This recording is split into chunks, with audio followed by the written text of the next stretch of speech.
Glória a Deus. Boa noite, igreja. Boa noite, igreja. A paz seja com todos, amém? Eu quero te convidar a abrir a tua Bíblia em João, capítulo 4, versículo 5. João, capítulo 4, versículo 5.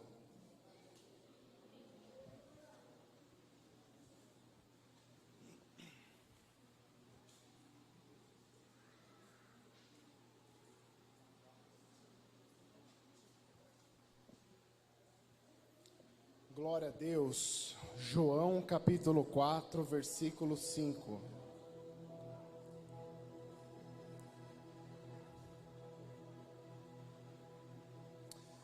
Amém? Todos acharam? A gente pode ler? Glória a Deus. A minha é a nova versão internacional. É a versão que eu mais gosto de utilizar. E o texto diz assim. João capítulo 4, versículo 6. Tá? Havia ali o poço de Jacó. Jesus, cansado da viagem, sentou-se à beira do poço. Isto se deu por volta do meio-dia. Nisso, veio uma mulher samaritana tirar água. Disse-lhe Jesus: dei-me um pouco de água. Vou repetir, disse-lhe Jesus: dê-me um pouco de água. Amém. Feche aí os seus olhos. Pai amado, eu quero te agradecer, Santo Deus, o privilégio de ministrar a tua palavra, o privilégio de falar do teu amor. Eu quero te pedir em nome de Jesus, meu Pai, fala com o teu povo, fala conosco. Nós viemos aqui por sua causa, nós estamos aqui só para te ouvir. Em nome de Jesus, que essa palavra possa ser transformadora, possa ser metanoia em nossas vidas, que possa transformar a cada um em nome de Jesus, meu Pai. Como de costume, eu quero te pedir uma vez mais, Senhor, nós queremos ouvir a tua verdade, e somente a tua verdade, para a tua honra e para a tua glória. Amém, querido, pode aplaudir. Glória a Deus.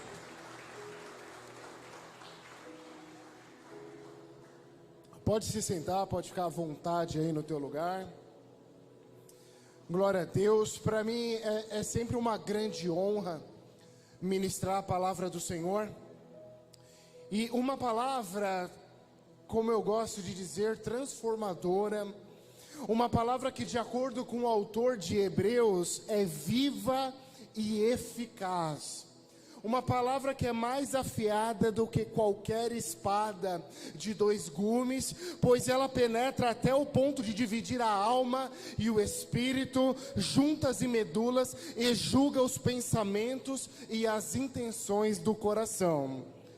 Só que essa palavra, querido, ela só vai ter efeito na sua vida se você prestar atenção.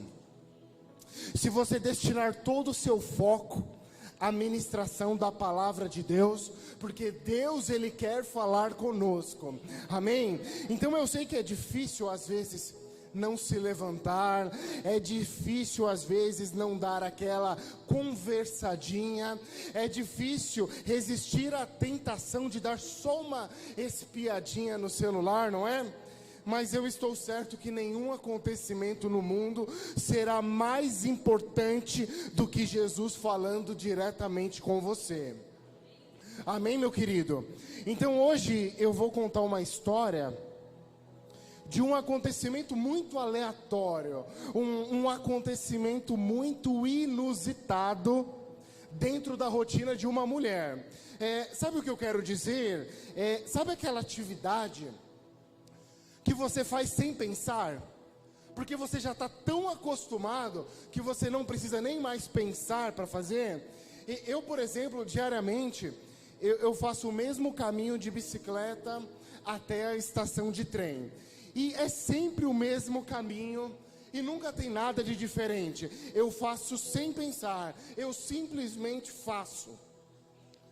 Eu quero então compartilhar com você a história de uma mulher que nós não sabemos o seu nome, nós não sabemos o nome dos seus pais, nós apenas sabemos a sua origem. Ela é uma samaritana e ela achou que aquele dia seria apenas mais um dia normal. Entretanto, ela tem a possibilidade de mudar completamente o curso da sua vida. Essa história, meu querido, ela está registrada no livro de João e é aquele conhecido como o discípulo do amor. Era assim como João era conhecido, como o discípulo do amor. E ele é chamado dessa forma porque ele chamava-se a si mesmo como aquele a quem Jesus amava. João era conhecido como aquele a quem Jesus amava. E pensando por esse lado, eu acho que todos nós poderíamos ser chamados de discípulos do amor, porque por muitas vezes o Senhor Jesus Cristo de Nazaré já provou o seu amor para conosco, não é assim? E daí o versículo 4, ele nos diz que Jesus, ele decide voltar uma vez mais a Galileia, motivado pelos fariseus. Então, para quem não sabe, os fariseus, eles eram um grupo de judeus, eram muito estudados e não costumavam muito apoiar Jesus Cristo em seu ministério. Então, ao longo da nossa vida na igreja, no evangelho, na escola bíblica quadrangular, ao longo da nossa vida na igreja, nós sempre aprendemos muito que os fariseus eram hipócritas, homens preocupados em apenas ver o pecado das outras pessoas, mas eram incapazes de enxergar o pecado em suas próprias vidas. Mas nós precisamos tomar cuidado para não generalizar, pois alguns deles tiveram um ótimo relacionamento com Jesus. Inclusive no capítulo 3 de João, nós conhecemos um chamado Nicodemos, que ficou muito entusiasmado com as palavras de Jesus. E o próprio apóstolo Paulo era um fariseu, e ainda há estudiosos que acreditam que Jesus também fora um fariseu. Mas é claro que alguns deles procuravam falhas no discurso de Jesus, para poderem denunciá-lo, para poderem caluniá-lo. Mas como ainda não era chegado o tempo desses acontecimentos, o Senhor Jesus, ele se afasta, e o texto de João 4 vai dizer que naquele momento o Senhor decide voltar para a Galileia. Então, só para você ter uma ideia, a distância entre a Judeia e a Galileia, atualmente, quando você olha lá no Google Maps, com as estradas construídas, a distância é de aproximadamente 170 quilômetros, da Judeia até a Galileia. Então, para você ter uma ideia, é uma distância como daqui, da quadrangular, até a quadrangular lá de Limeira, aquela do Congresso que a gente costuma ir. Então, não nos parece ser tão longe, né? Dependendo do trânsito e do pé pesado do motorista, você pode levar aí talvez umas 2h30 para chegar lá. Mas a única diferença é que naquele tempo, eles faziam esse percurso a pé. Então eles deveriam gastar mais ou menos uns 3 ou 4 dias de caminhada. Então alguns estudiosos vão dizer que da Judeia até a Galileia tinha 3 caminhos principais. E eu vou citar pelo menos 2 para vocês. O primeiro caminho, ele era de aproximadamente 120 quilômetros. Só que era um caminho que o judeu não costumava fazer, porque esse caminho passava por dentro de Samaria. E para o judeu, a Samaria era considerado um território impuro. Passou a ser impuro a partir do exílio na Babilônia. Mas é verdade que desde o fim do reinado do rei Salomão, quando Israel foi dividido entre o reino do norte e o reino do sul, desde aquela época as coisas começaram a ficar estranhas entre o reino do norte e o reino do sul, principalmente porque os judeus acusavam os samaritanos de incorporarem elementos impuros, elementos estranhos, elementos pagãos à religião.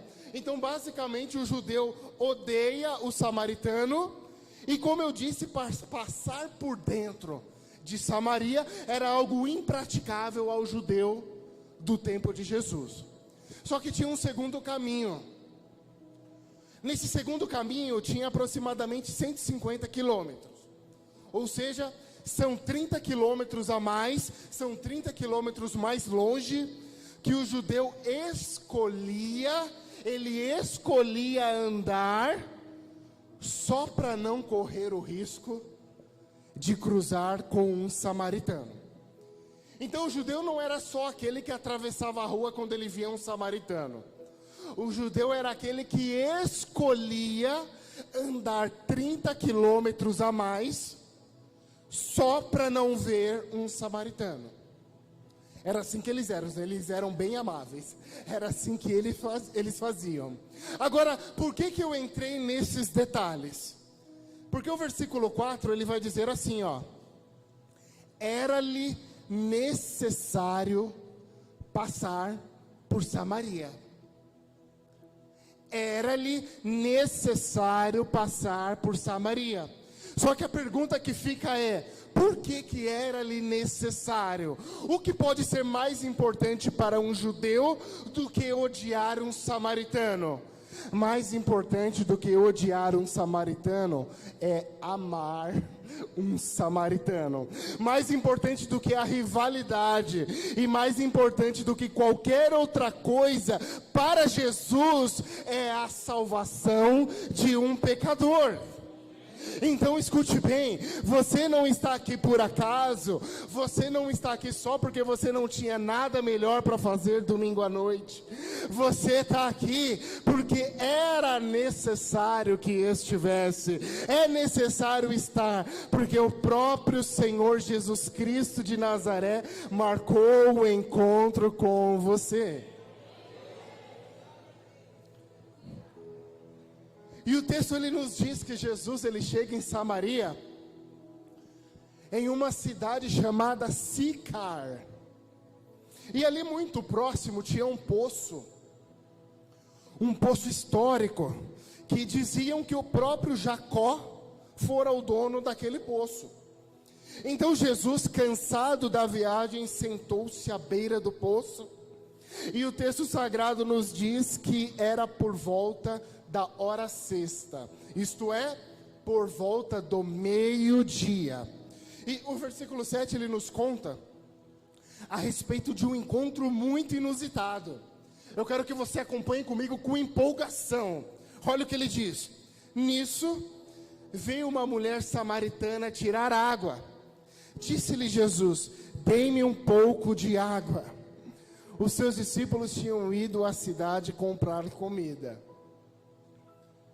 E aí talvez a sua dúvida seja: Fabiana, como assim? Eu não estou entendendo qual é a sua empolgação. Por que esse encontro é tão inusitado? Porque para nós não há nada de anormal, não é, Igor? É um copo com água. Hoje em dia é muito comum, todo mundo pede um copo com água, não é? Só que não é assim que a banda toca por aqui. Jesus não deveria se dirigir àquela mulher por pelo menos 3 motivos. Repita comigo: 3 motivos. Fala para eu escutar, fala 3 motivos. Motivo número 1. No tempo de Jesus havia alguns costumes que deveriam ser seguidos em relação às mulheres. Então, o motivo 1, Jesus não devia nem ter falado com ela porque ela é uma mulher. Então, quando ela se encontrava em ambientes públicos, as mulheres passavam despercebidas, porque algumas regras proibiam um homem de se encontrar sozinho com uma mulher. Então aqui já é um escândalo, pois os bons costumes não permitem que tal atitude aconteça. Motivo número 2: nós já sabemos que os samaritanos e os judeus se odiavam. Então, quer falar com um egípcio? Pode falar. Quer falar com um cananeu? Pode falar. Quer falar com um soldado romano? Então fala. Mas o samaritano, que assim como o judeu é descendente de Abraão, assim como o judeu pertence às 12 tribos de Israel, assim como o judeu é filho de Deus, com esse não pode, porque a religião não permite tal costume. Motivo número 3. Então, além desta ser uma mulher, além de ser uma samaritana, ela era uma pecadora. Olha o que o versículo 16 diz. O que o Senhor Jesus lhe diz. Fala assim, ó. Versículo 16. Vá, chame o seu marido e volte. Não tenho marido, respondeu ela. Disse-lhe Jesus: você falou corretamente dizendo que não tem marido. O fato é que você já teve 5, e o homem com quem agora vive não é seu marido. O que você acabou de dizer é verdade. Então a própria sociedade já criticava Jesus por conviver com pecadores. Jesus andava com cobradores de impostos, tinha prostitutas, e a sociedade já criticava. Aos olhos da alta sociedade judaica, Jesus não tinha que se relacionar com tais pessoas. Só que eu louvo a Deus que Jesus é um amigo que não está preocupado com os seus preconceitos. Jesus é um amigo que ele não está preocupado se você é homem ou se você é mulher, se você é preto ou se você é branco, se você é brasileiro ou se você é estrangeiro. Ele não está preocupado com a sua religiosidade. Ele não está preocupado se eu estou de tênis ou se eu estou de sapato, se a minha roupa é da C&A ou se ela é da Gucci, se o meu celular é um Xiaomi ou é um iPhone 14. E agora vocês vão cair para trás. Ele não está preocupado com os seus pecados ou com o seu passado. Na carta de Éfeso, Paulo vai dizer: todavia, Deus, que é rico em misericórdia, pelo grande amor com que nos amou, deu-nos vida com Cristo, quando ainda estávamos mortos em transgressões. Pela graça, vocês são salvos. Então anota aí a segunda lição. O problema do pecado e do passado já foi resolvido. Preste atenção. O pecado e o passado já foi resolvido. De graça e pela graça, Jesus pagou pelos seus pecados e apagou o seu passado. Aleluia. Eu posso ouvir um glória a Deus? Aleluia. Glória a Deus. Toda vez que eu prego essa palavra, eu me converto de novo, porque Jesus é lindo. E agora que nós já sabemos que a religião não vai parar Jesus, que o preconceito não vai parar Jesus, um diálogo inicia-se naquele lugar. Como vimos, a própria mulher estranha o fato do Senhor Jesus lhe pedir água. Só que para essa mulher o Senhor Jesus começa a se revelar. Ela diz: o Senhor, um judeu, está me pedindo água? E ele responde: ah, garota, se você soubesse quem é que está te pedindo, é você que me pediria e receberia água viva. Agora você percebe que Jesus aqui, ele está sendo extremamente direto com a samaritana, né? Ele não está rodeando não, ele está sendo muito direto com ela. Aqui ele já não está mais falando de necessidades carnais, aqui ele não está falando do que é natural, aqui ele está falando do que é espiritual. Só que quem é natural não compreende as coisas do Espírito de Deus. A samaritana está achando que Jesus está falando de água natural. O versículo 11 diz assim, acompanhem comigo: o Senhor não tem com que tirar água e o poço é fundo. Onde pode conseguir essa água viva? E aqui Jesus é ainda mais certeiro. Ele fala assim, ó: quem beber dessa água terá sede outra vez. Mas quem beber da água que eu lhe der, nunca mais terá sede. Nunca mais terá sede. Nunca mais terá sede. Eu gosto muito desse trecho. E nesse trecho, o que eu mais gosto de fazer é associar a água às nossas necessidades básicas da vida. Te explico. Quando eu acordo, eu costumo tomar 250 ml de água. E se eu não me esquecer, na hora do almoço eu deveria tomar mais 250 ml. Só que não importa a qualidade da água, não importa a quantidade de água que eu tome, eu sempre vou sentir sede novamente. Eu sempre. Isso é fato. E eu fiz questão de procurar quais eram as águas mais caras do mundo. Rapaz, eu me surpreendi. Você sabia que tem uma garrafa de água de 750 ml que custa cerca de 60 mil dólares? Nós estamos falando de 304 mil reais. Uma garrafa de 750 ml. Agora, pasmem, eu vou te contar uma verdade. Se você tomar uma garrafinha dessa de manhã, antes do fim do dia, você voltará a ter sede.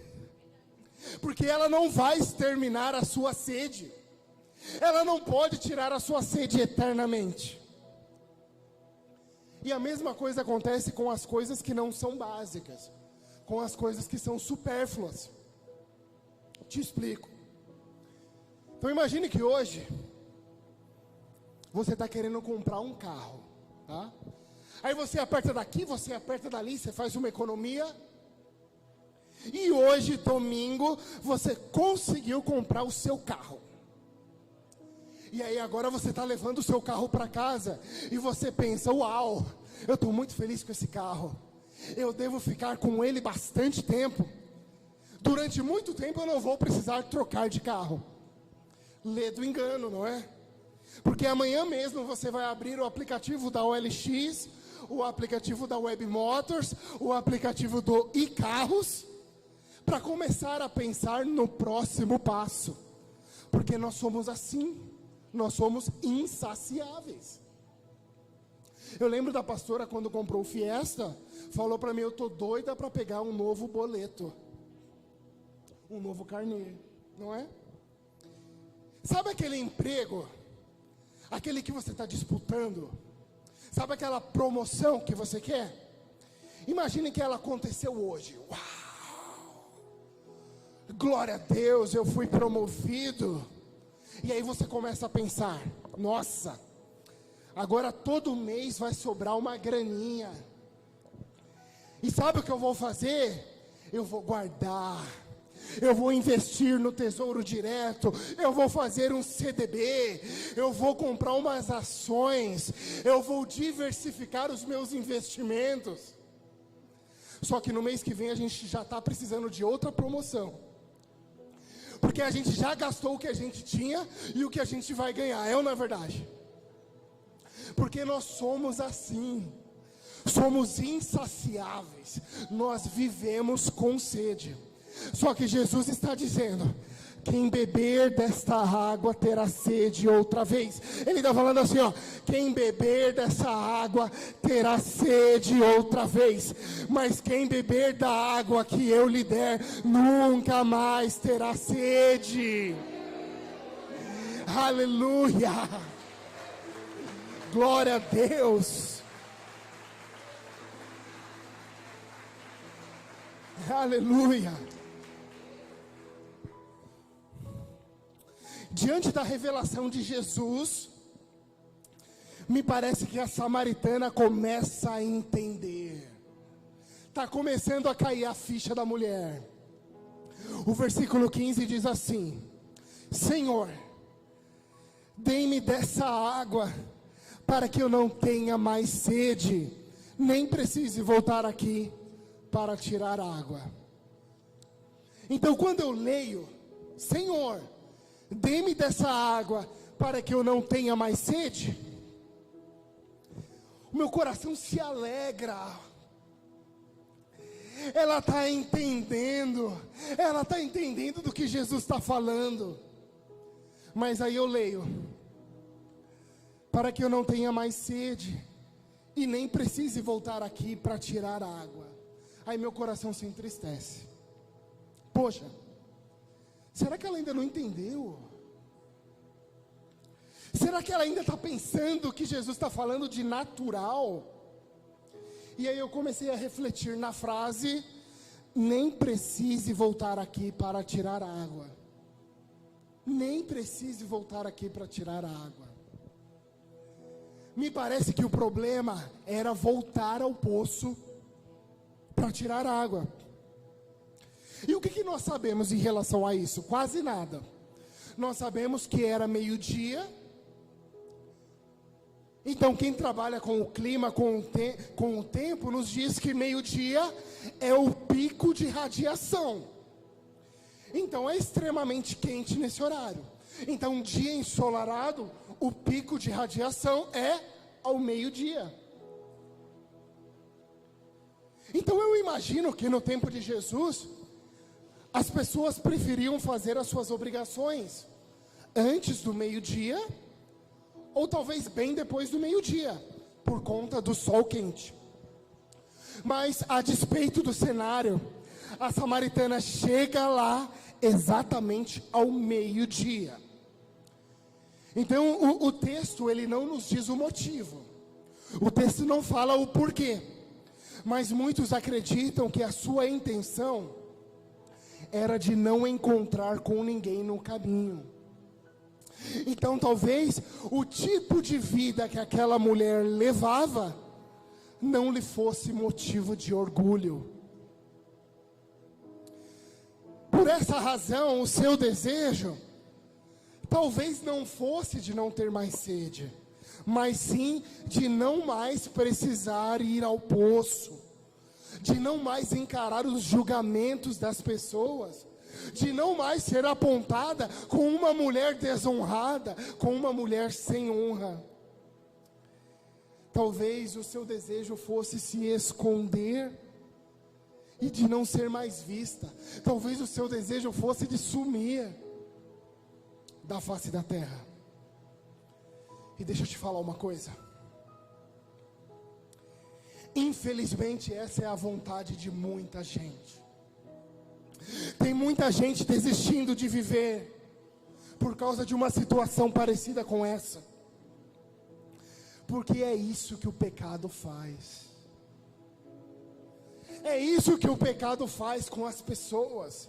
É depressão, é tristeza. No começo é gostoso como mel, mas no final ele amarga como fel. Mas e aí, mulher samaritana? A sua vida não precisa ser assim. A sua vida não pode acabar assim. E de fato não acabou, porque este encontro mudou a sua vida. O versículo 25 vai dizer: disse a mulher: eu sei que o Messias chamado Cristo está por vir. Quando ele vier, explicará tudo para nós. Ela tinha consciência que um Cristo viria. Ela sabia. Ela só não sabia que estava à sua frente. E como ela não sabia, o Senhor Jesus, ele faz com ela uma coisa que ele fez com muito poucos na Bíblia. Ele se revela como o Messias, como o ungido, como o Filho de Deus. Está no verso 26, ele diz: então Jesus declarou: eu sou o Messias, eu que estou falando com você. Aleluia, é o próprio Messias que está falando com ela. E aí nesse momento a gente se pergunta, né? Será que ela acreditou? Ou será que ela achou Jesus um louco, um lunático, um maluco, um mentiroso? Acompanhem comigo o verso 28. Então, deixando o seu cântaro, a mulher voltou à cidade. Então veja bem, o cântaro era o vaso dela. Ela só estava lá no poço por causa do cântaro dela, porque ela precisava enchê-lo de água. Mas depois que ela conhece Jesus, ela até esquece o que ela foi fazer. Então, deixando o seu cântaro, a mulher voltou à cidade e disse ao povo: venham ver um homem que me disse tudo o que eu tenho feito. Será que ele não é o Cristo? Analisem comigo. Em um primeiro momento, a mulher quer ir ao meio-dia, possivelmente para não encontrar ninguém. Em um primeiro momento, ela quer ir meio-dia porque é mais vazio e ninguém vai julgá-la, ninguém vai apontá-la, ninguém vai encará-la. Só que depois vem Jesus, e ela já não está mais nem aí para ninguém. Agora ela está chamando a cidade inteira para conhecer tudo aquilo o que ela havia conhecido. Esse é o nosso Deus, é isso que Ele faz. E sabe por quê? Sabe por que a samaritana agora ela está assim? Você já sabe, o versículo 14 diz assim, ó: mas quem beber da água que eu lhe der, nunca mais terá sede. Pelo contrário, a água que eu lhe der se tornará nele uma fonte de água a jorrar para a vida eterna. Deixa eu te falar, essa mulher virou fonte. Essa mulher virou fonte. Sabe quando você vai furar a parede e você acha um cano? O que acontece? Espirra água para todo lado, não é? Ela é um cano furado. Ela é uma fonte de água viva. E todo mundo vai ser obrigado a conhecer Jesus por causa dessa fonte. Todos foram afetados. A samaritana virou uma fonte de água a jorrar para a vida eterna. Aleluia, glória a Deus. E se Jesus é muito lindo, aleluia. 7 horas já, meu Deus. Sabe qual que é a conclusão que eu tiro desse texto? Que não há nada mais importante que a salvação de um pecador. Sabe, a gente fica feliz quando compra uma bateria nova, a gente fica feliz quando a gente ganha um teclado novo. Mas a gente pode até perder o teclado, mas o tecladista a gente não pode perder.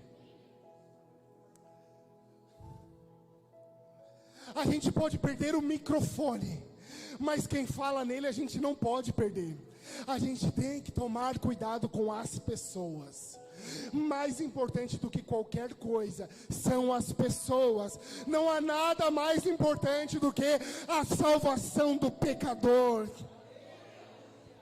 Você sabe que ao longo do ministério de Jesus, Ele fez alguns milagres, só que foram milagres pontuais. Ele poderia ter curado todo mundo? É claro que poderia, mas Ele curou só alguns. Jesus não era totalitário, era pontual, era só uma amostragem do seu poder. Jesus ressuscitou Lázaro, mas deixa eu te dar uma notícia. Você sabia que Lázaro morreu? Jesus, ele só adiou a morte de Lázaro, porque o Lázaro não está aqui, ele morreu. Não era eterno, era pontual. Jesus, ele curou alguns leprosos, e naquele momento aqueles homens se livraram da morte. Mas algum tempo depois a morte os pegou, talvez de lepra, ou talvez de uma outra doença, mas morreram. Porque os milagres nesse mundo, eles são momentâneos. Agora deixa eu te falar, O milagre que ele fez na vida da samaritana não é momentâneo, porque ela ganhou o que ela ganhou, nem a morte seria capaz de tirar. Ela é uma fonte de água que jorra para a vida eterna. É totalitário, Júnior, é eterno, é totalitário, é eterno, a salvação é eterna. Recapitulando, quero que você lembre que você não está aqui por acaso. Jesus marcou esse encontro, amém? Quero que você saiba que o preço do pecado já foi pago e o seu passado foi apagado, amém? E agora você pode sair daqui contente, você pode sair daqui satisfeito, pode sair daqui satisfeito com uma paz que excede todo o entendimento. Mas tem uma coisa que eu quero te dizer. Jesus é a fonte de água viva. E Ele está aqui para quem quer ser uma fonte de água viva também. Amém? Eu quero que você dê o melhor aplauso ao Senhor e se coloque de pé.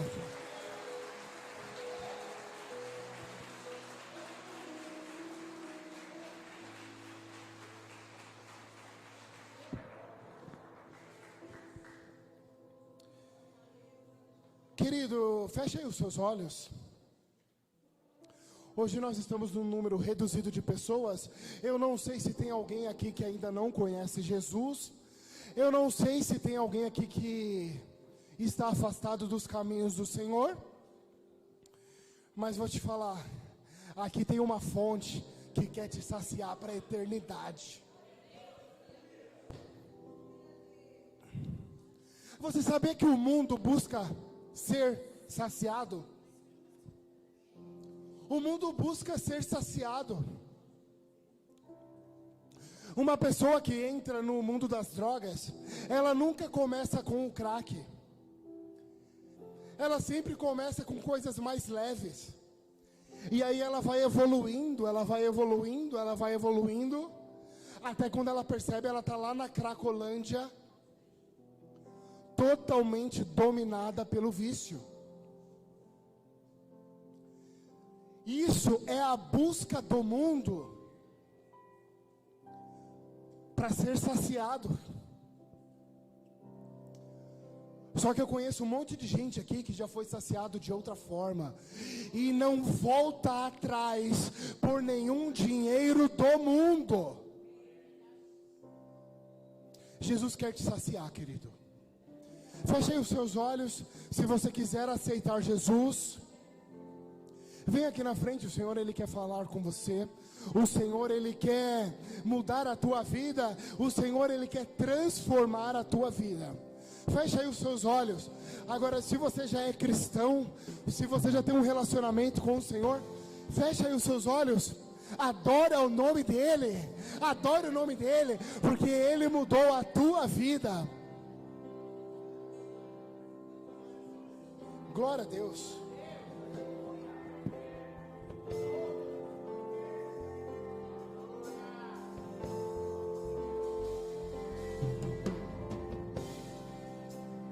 Desde o ventre me conheces,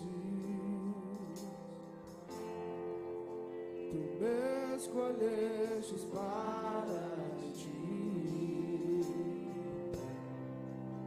por moedas de prata te vendi,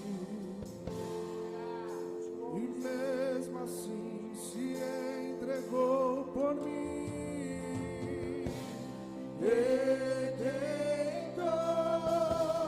teu amor me libertou de mim, e agora vivo enfim.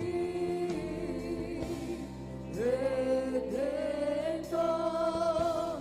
seu amor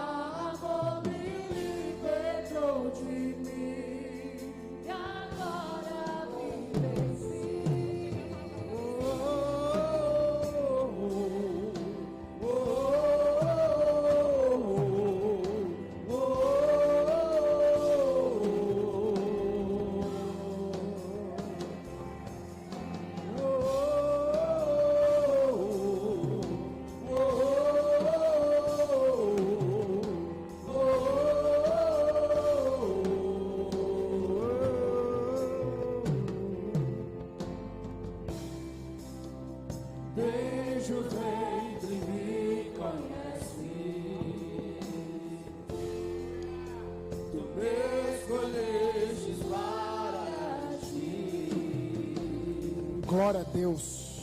Por moedas Aleluia. Aleluia. E mesmo assim se entregou por mim. Aleluia. Entregou seu amor e libertou de mim. E agora vivo enfim. Entregou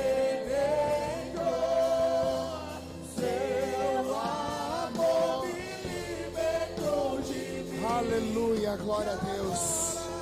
Aleluia. Aleluia. Queridos,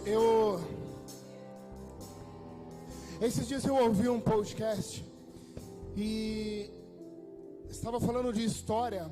Eu gosto muito de história. E daí o professor estava falando sobre uma coisa muito inusitada que o governador romano fazia quando ele ganhava uma batalha. Porque quando você ganha uma batalha, você chega em estado de êxtase, né? Você está muito feliz.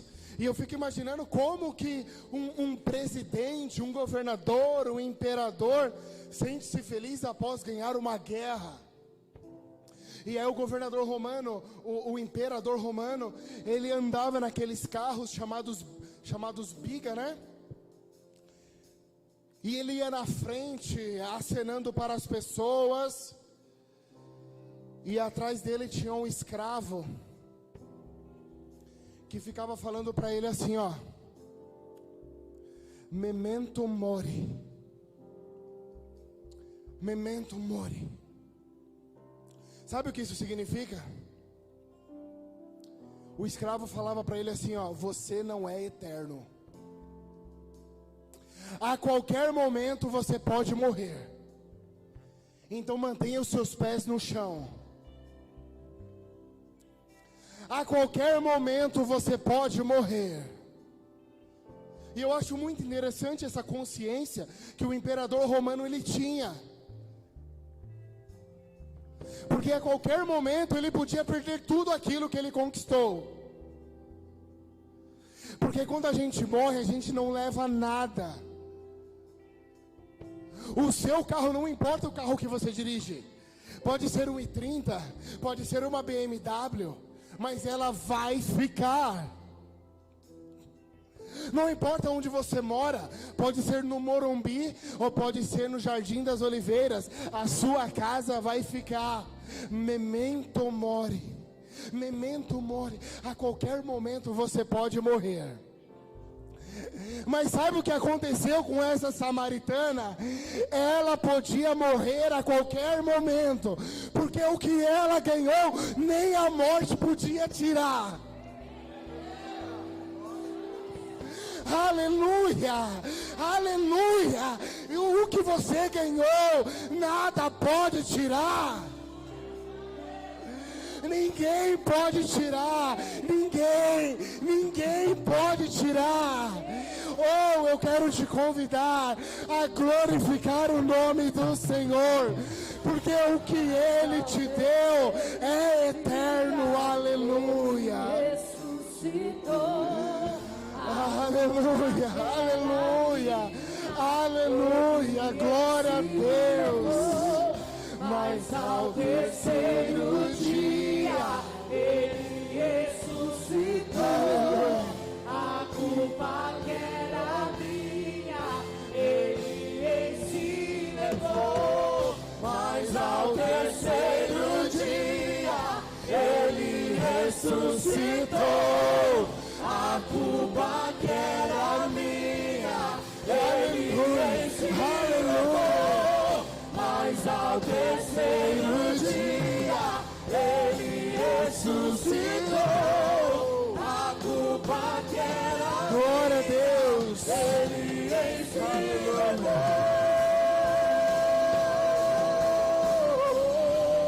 Aleluia, aplaude o nome dele, glorifica o nome dele.